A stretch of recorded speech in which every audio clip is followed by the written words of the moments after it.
ہمارے نیارے ہیں جی ججز صاحبان کے، کیا ہی کہیے کیا ہی کہیے. اب میں آ جاتا ہوں ٹاپ سٹوری امریکہ کے اندر کیا ہوا ہے. اوورسیز پاکستانیوں نے کمال کیا ہے. I'll definitely give credit to few of the personalities like Zulfi Bukhari, doctor Shahbaz Gill صاحب, اینڈ جو امریکہ کے اندر ڈایاسپورا ہے اس کو, پھر جمائمہ خان, قاسم خان, سلیمان خان. ریزن کیا ہے, یہ ذرا ریزن سنیے گا. امریکی اراکین کانگریس مین نے امریکی وزیر خارجہ مارکو روبیو سے عمران خان کی غیر قانونی حراست کا معاملہ پاکستان کے ساتھ اٹھانے کا مطالبہ کر دیا, ڈیمانڈ کی ہے. یو ایس کانگریس مین نے ڈیمانڈ کی ہے امریکی secretary of the state Marco Rubio سے کہ وہ عمران خان کی غیر قانونی حراست کا جو معاملہ ہے وہ پاکستان کے ڈپلومیٹک چینل کے ذریعے لائک وائز پوزیشن ہولڈر سے اٹھایا جائے. تو اب وہ یہ معاملہ اٹھائیں گے. ظاہر ہے کہ جب سیکریٹری آف دا اسٹیٹ بات کرتا ہے تو وہ پھر بڑا ہی ڈفرینٹ قسم کا چینل ہوتا ہے جہاں پر وہ بات کرتے ہیں. تو خط میں کیا لکھا گیا, خط بڑا امپورٹنٹ ہے, اس کا جواب بھی آیا جاتا ہے, اگلے 24-48 گھنٹوں کے اندر سے جواب آئے گا.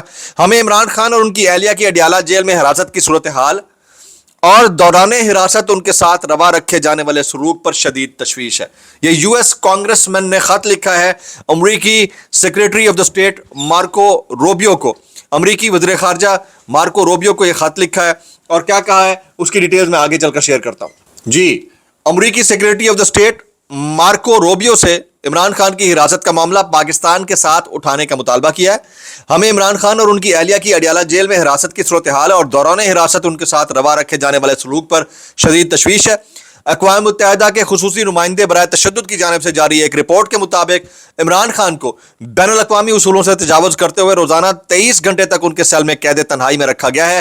عمران خان کی بینائی کو بھی شدید نقصان کا سامنا ہے. یہ اس خط کا متن ہے جو U S secretary of the state کو لکھ کر بھیجا گیا ہے. کس کی جانب سے؟ یو ایس کانگریس مین کی جانب سے. اور اس میں اقوام متحدہ کے نمائندہ برائے پرتشدد واقعات ان کی رپورٹ کا بھی متن اس خط کے اندر شامل کیا گیا ہے. It is very important development, خاص طور کے اوپر یو ایس کانگریس مین جو کافی عرصے سے خاموش تھے, بہت کم بول رہے تھے, اب ٹوگیدرنیس کا انہوں نے مظاہرہ کیا, ایک ساتھ مل کر خان صاحب کے معاملے کو انہوں نے ہائی لائٹ کیا ہے اور امریکی جو عہدیداران ہیں ان تک پہنچایا ہے. اگلی جو ڈیولپمنٹ ہے جو میرے پاس اندر کی خبر اڑتی آ رہی ہے وہ یہ ہے کہ اب یہ ڈونلڈ ٹرمپ سے بھی رابطہ کرنے کی کوشش کر رہے ہیں جنہوں نے ان کے ساتھ وعدے وعید کیے تھے, خاص طور کے اوپر ہیوسٹن اور باقی علاقوں کے اندر ان کو ووٹ دلا کر جتانے کے لیے, اور انہوں نے عمران خان کا مدعا ہائی لائٹ کرنے کا وعدہ لیا تھا ڈونلڈ ٹرمپ سے. ان سے بھی رابطہ کر کے اب یہ معاملہ اٹھانے کی کوشش کی کہ عمران خان کی جو صحت سے متعلق خدشات ہیں وہ اب ہر گزرتے دن کے ساتھ بڑھتے جا رہے ہیں. تو اوورسیز پاکستانیوں نے کمال ہی کر ڈالا ہے. اوورسیز پاکستانیوں کی اس کاوش کے اوپر آپ ان کے لیے کچھ کہنا چاہیں تو ضرور کہیے گا. میں نے چند نام لے, زلفی بخاری کا جو کیریکٹر ہے وہ قابل تحسین ہے, لائق تحسین ہے. اچھا, اب اس سے پہلے کہ ادھر جو اوورسیز ڈایاسپورا جو کر رہا ہے اس کے جو فروٹس ہیں وہ آیا چاہتے ہیں اور ود ان دا پارٹی کیا ہو رہا ہے, ذرا میں ڈاکٹر سہیل اکرام صاحب کی بات کر لیتا ہوں. بہت زبردست قرت کرتے ہیں, تراویح کے ان کے مداح لائن میں لگ کر تراویح پڑھتے ہیں ماشاءاللہ سے. علامہ ہشام الہی, ابتسام الہی ظہیر فیملی سے آپ کا تعلق ہے, بڑی زبردست خاندانی جو ہے نا مبلغین ہیں اور میں ان کو بڑا سراہتا ہوں. ان کے خلاف خامخواہ پروپیگنڈا شروع کر دیا جی. ایک لاہور کا ایک روزنامہ ہے خبریں, اس گروپ کے لوگوں نے, حالانکہ یہ تمام تر لیگل, میری اطلاعات کے مطابق, تصدیق کیجئے گا اگر میں غلط کہہ رہا ہوں, تمام تر جو لیگیلٹیز ہیں اس کو فالو کر کے یہ تمام بزنس کر رہے ہیں ڈاکٹر سہیل اکرام صاحب. تو صحافتی برادری کے اندر بھی کالی بھیڑیں ہیں, ہم سب کو پتہ ہے, اور بزنس کمیونٹی کے اندر بھی ہوتی ہوں گی, لیکن جتنا بڑا قد, جتنا بڑا نام ہے, ان کو اپریشیٹ کرنا چاہیے. اچھا کام کر رہے ہیں, لیگل کام کر رہے ہیں تو اپریشیٹ کرنا چاہیے. اگر کوئی انلیگیلٹی ہے تو اس کا محاسبہ ہونا چاہیے, لیکن not on the level of the اس طرح کا نیوز پیپر گروپ, اور ہمیں جس کی کریڈیبلٹی کا آلریڈی اندازہ ہو. تو میرا خیال ہے کہ تھوڑا سا جو ہے نا, جو اچھے لوگ ہیں نا, جو اچھے لوگ سسٹم میں رہ کر اچھا کام کرنا چاہ رہے ہیں, ان کو اس سے تھوڑا سا لیوریج دے دینی چاہیے, تھوڑا سا بیہیو کرنا چاہیے. میں یقیناً جو ہے جو جہاں غلط ہے اس کو غلط کہوں گا, لیکن اس کیس میں مجھے وہ نہیں لگ رہا ہے کیونکہ ان کے پاس جو تمام لیگیلٹیز ہیں, ڈاکومنٹس ہیں, پورے ہیں. اچھا جی, اب آ جاتے ہیں جی with in the party Pakistan Tehreek Insaf کے اندر کیا ہو رہا ہے. سلمان اکرم راجہ کہتے ہیں کہ علی امین گنڈا پور کے 40 کروڑ اور باہر سے آئے 50 کروڑ پارٹی کو نہیں ملے. یہ کون کہہ رہے ہیں جی؟ سلمان اکرم راجہ کہہ رہے ہیں. علی امین صاحب موجود ہیں, وہ بتا دیں کس کو دیے, یا شاندانہ گلزار صاحبہ کو اگر علم ہے تو بتا دیں. اس طرح ہوائی باتوں کا احاطہ کرنا ہوگا.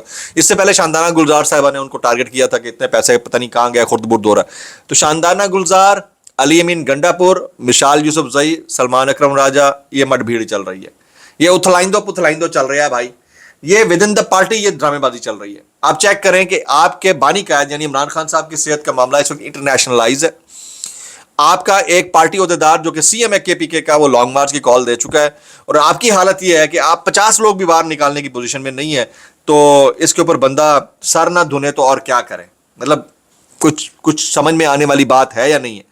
اچھا, جو ججز کے مراعات کی میں بات کر رہا تھا, اس میں میرا سوال یہ ہوگا کہ کیا یہ مراعات جو ہے جسٹس بابر ستار کو بھی اسی طرح ملیں گی, جسٹس محسن اختر کیانی کو, جسٹس سمن رفعت امتیاز کو, جسٹس عائشہ ملک کو, جسٹس منصور علی شاہ کو, جسٹس منیب اختر کو, یا پھر وہ کون سے تھے جسٹس منصور علی شاہ صاحب, ان کو, ان سب کو تمام, یا جہانگیری صاحب, ان سب کو بھی مراعات جو ہے دسمبر 2025 سے ہی ملیں گی, تنخواہ جو ان کی رکی ہوئی بھی ہوگی یا مل رہی ہے اس کے بعد میں, یا صرف یہ باقی جو ججز صاحبان موجود ہیں ان کے لیے یہ خاص مہربانی ہے. تو یہ چیک کرنا ہوگا. اب جناب ہاں لگے ہاتھوں جسٹس قاضی فائز عیسیٰ صاحب کو بھی سال 2022 سے ایک ساتھ 10-10 لاکھ روپے مہینے بڑھا کر مل جاتا تو کمال ہی ہو جاتا ہے بھائی. وارے نہیں آ رہے ہو جاتے, کیا فرق پڑتا ہے, ٹیکس دینے والے ٹیکس دے رہے ہیں. جس طرح پی ٹی وی کے ملازمین کو ٹیکس پیئر کی تنخواہیں, ٹیکس پیئر کے پیسے سے تنخواہیں ملازمین کو مل رہی ہیں, تو وہ کسی کو مل سکتی ہیں. کچھ وائرل بیانات اس ڈسکلیمر کے ساتھ, اگر آپ کو میری بات بھی لکھتی ہے تو معذرت, زیادہ لکھتی ہے انتہائی معذرت, اور زیادہ لکھتی ہے سانو کی, کیسے کر لیتے ہو یار.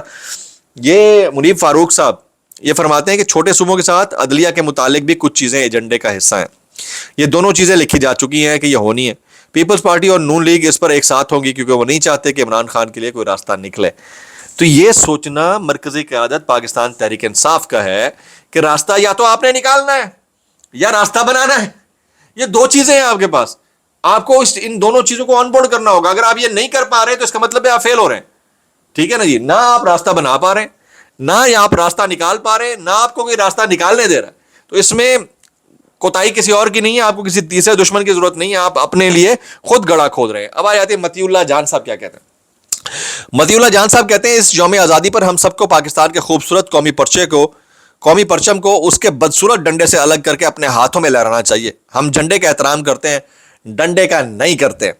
اب یہ ایک تمثیل ہے لیکن حقائق بہرحال جو ہے وہ سخت گیری سے تعلق رکھتے ہیں. جو اس کی وضاحت وہ اگر کر دیں خود سے تو بڑی زبردست بات ہو جائے گی, لیکن لگتا یہی ہے کہ یہ بھی سخت نالا ہے سسٹم کے ساتھ.